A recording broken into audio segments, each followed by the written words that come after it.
Hey folks, I've got my Toro 60 volt max battery weed eater. I'm going to give you a really fast tutorial on how to replace the string. I'm going to show you two different ways to do it. First of all, I take the battery out just so nothing dumb happens and accidentally pulls the trigger when I'm working on it. If you've got any string left in your weed eater, you need to take the cap off here, and there's a tab here and over here up on the top, and you just squeeze those with your fingers and it'll pop open. And from there you can pull out this part here and pull your string out. You can see I just have a very short piece of string in here at the moment, but I'll tell you why in a minute. And then to put the cap back on, you just line up these tabs here where they came out and they'll snap back in place. Get both tabs lined up. There we go. Now this weed eater can use either 0.080 inch diameter string or 0.095. I use the thicker stuff. That's the gray stuff that I just took out. If you're using 080, don't use any more than about 12 or 13 feet. And if you're using the 095, don't use any more than 10 feet. Otherwise it starts getting bound up inside and it's impossible to turn.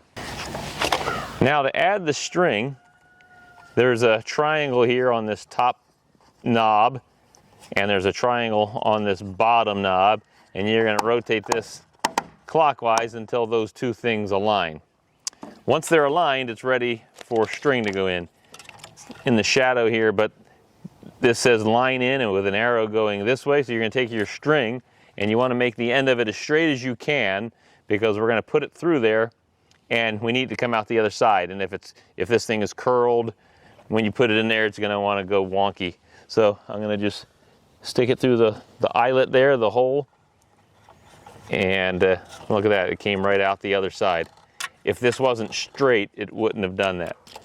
Pull it so you've got equal lengths of string on both sides of this head, which I have, and then these arrows tell you turn this clockwise.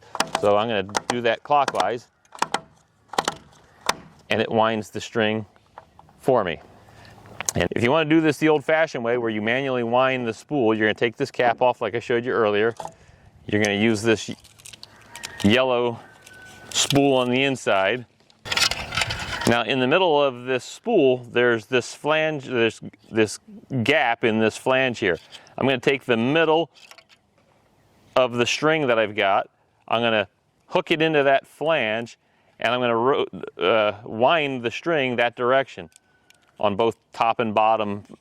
You want to make it equal on both sides of that flange there, like that. I just use my middle finger, my index finger here to keep it separate, and you're just going to wind it like that. Now, it gets tricky to put this back in. However, this is a viable method because, like I said, sometimes it's hard to do. So, hold both ends of string with your hand, with your left hand, because you're going to put this in with the string, and you don't want that string unwinding on you. And here's the tip here. Whoops, that wants to unwind on me.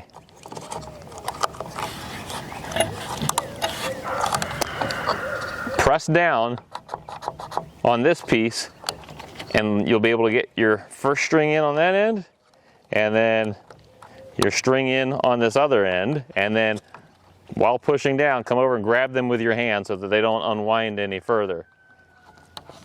Okay, and you see I'm holding this down. This is why it's tricky. And then you're going to put your cap back in, just like I showed you earlier. Use my right hand to hold that cap down a little bit, get the tabs lined up.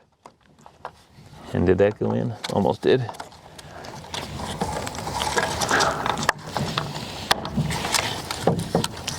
And once that cap snaps into place, you're good to go.